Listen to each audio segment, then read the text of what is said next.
এই কে আছো খোলো।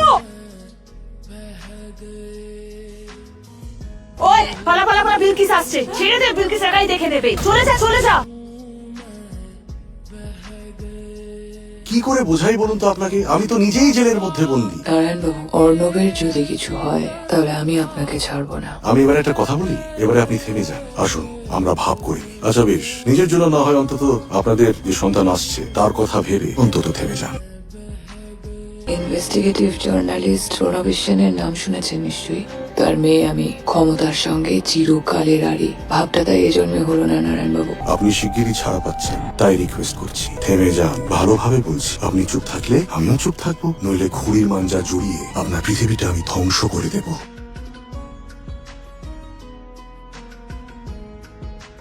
একটু উঠে পড় বাবু, সাবধানে। এটা খেয়ে নে। ভালো লাগছে না এসব খেতে। খেয়ে নে বাবা, ভালো লাগবে। ট্রিট একটু দাও না। কিছু বলবে নাকি?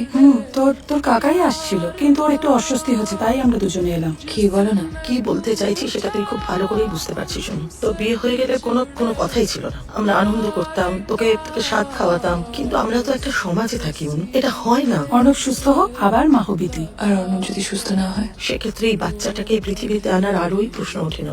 বাবা ছাড়া বড় হওয়া যে কি তুই তো খুব ভালো মতোই জানিস। বাবাকে ছাড়া তুমি আমাকে খারাপ মানুষ করনি তো মা। একটা দিনও তো ওনার কথা ভুলতে দাওনি। এখানে আগলে রেখেছি বাবাকে। তোমরা মা হয়ে এটা আমাকে কি করে বলছো? তোর কাকা কিন্তু মেনে কাকাকে নেবে। প্লিজ বলে দাও, আমি কাকার এই রিকোয়েস্টে রাখতে পারবো না কাকি। আমি অবসান করবো না। নামছিস কেন বিছানা থেকে?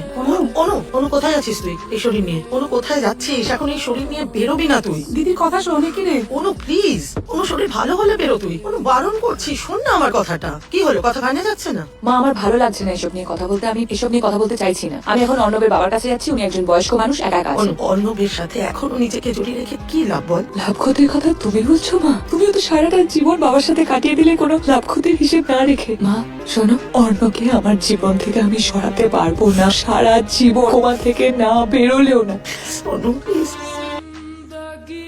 কি গো, কি করছো তখন ধরে? এসো না একটু আমার পাশে এসে বসো। এই মাটিগুলো একটু খুঁচিয়ে দিচ্ছি বুঝলি, তা নাহলে জল জমে যায় তো। হ্যাঁ রে, বল। এই নীল জবাটা কবে এলো তোমার বাগানে? ওটা তো বাবু এনে দিল তোদের অ্যাক্সিডেন্ট হওয়ার আগের দিন। বললো ভালো করে জল দিও বাবা।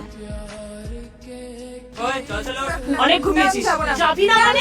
চল, একদম নাটক করবি না। চল, আমি যাবো না, আমি শরীর অনেক নাটক করেছিস। এই কোথায় নিয়েছো ওকে? কোথায় নিয়েছো?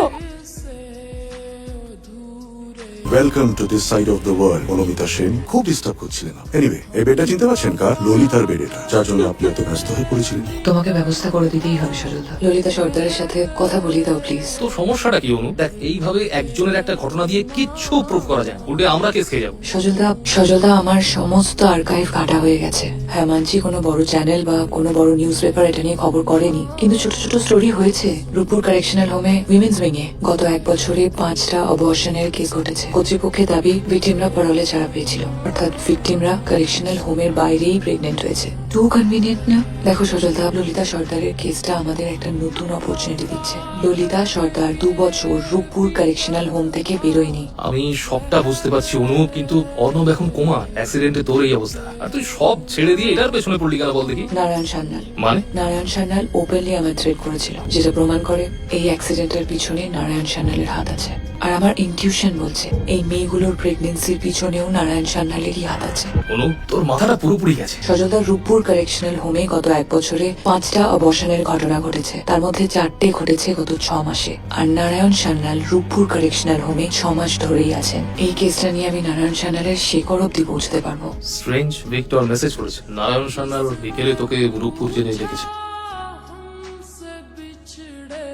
স্যার, অতল তোমার সাক্ষাৎ পেয়ে চিনতে পারিনি বলে আজকে বাকি ছেড়ে একটু গাছ নিয়ে পড়েছি, বুঝেছেন? আমাকে ডেকেছেন কেন? আচ্ছা, আপনি সবসময় তো রেগে থাকেন কেন বলুন তো? অর্ণব কিন্তু এমন ছিল না, জানেন? পাস্ট টেন্স নয় মিস্টার সান্যাল। সরি, আমার ভুল হয়েছে। হাসপাতাল যতদিন বাঁচিয়ে রাখবে তিনি ততদিন বাঁচবেন। ঋতু কেমন আছে? আমাকে ডেকেছেন কেন? আমি ডাকলাম বলে আপনি চলেও তো এলেন। ভিক্টর, চলুন। কোথায়? জেল হাসপাতালে ললিতা সর্দারকে দেখার জন্য আপনি তো গ্রীব হয়ে উঠেছেন। আসুন ভিক্টর। আপনারা যদি একটু আরে না না না না, সে তো অবশ্যই অবশ্যই। ভিক্টর, চলো আমরা অন্য ঘরগুলো দেখে আসি, বুঝতে পেরেছো? আমরা থাকলে ওরা আবার মন খুলে কথা বলতে পারবে। মেয়েরা আবার মন খুলে কথা না বলতে পারলে বড় রেগে যায়। চলো চলো চলো। ললিতা, ললিতা দেখো, আমি জানি আমাকে নারায়ণ সান্যাল এখানে এনেছেন, মানে তুমি আমাকে কিছুই বলবে না, কিন্তু কিছু একটা ইশারা, কিছু একটা ইঙ্গিত দাও প্লিজ। আমি জানি এখানে কিছু তো একটা হয়। এই বাচ্চাটা তোমার বরের নয়, আমি জানি, কারণ 2 বছর আগে তুমি তোমার বরকে খুন করেছিলে। তারপরে তো তুমি বেল পাওনি, না পড়ালে বেরিয়েছিলে। তুমি এই বাচ্চাটাকে এখানেই কনসিভ করেছো, রাইট? আমি জানি Lalita, please help me. Sir আমাকে বলেছে পেট খসাতে হবে না, আমি ভালো আছি দিদি, এর বেশি আমি কিছু জানি না। আমি শুধু জানতে চাই যে এই বাচ্চাটা কার। এই বাচ্চাটা আমার, শুধু আমার।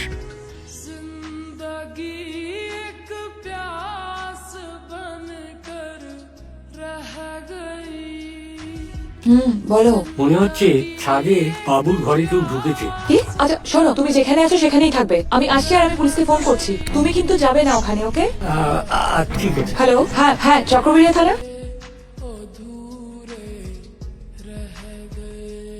কে ওখানে? কে ওখানে? পুলিশ আসছে কিন্তু। বাবুরাম সাবুরে, কোথায় যাস বাবুরে?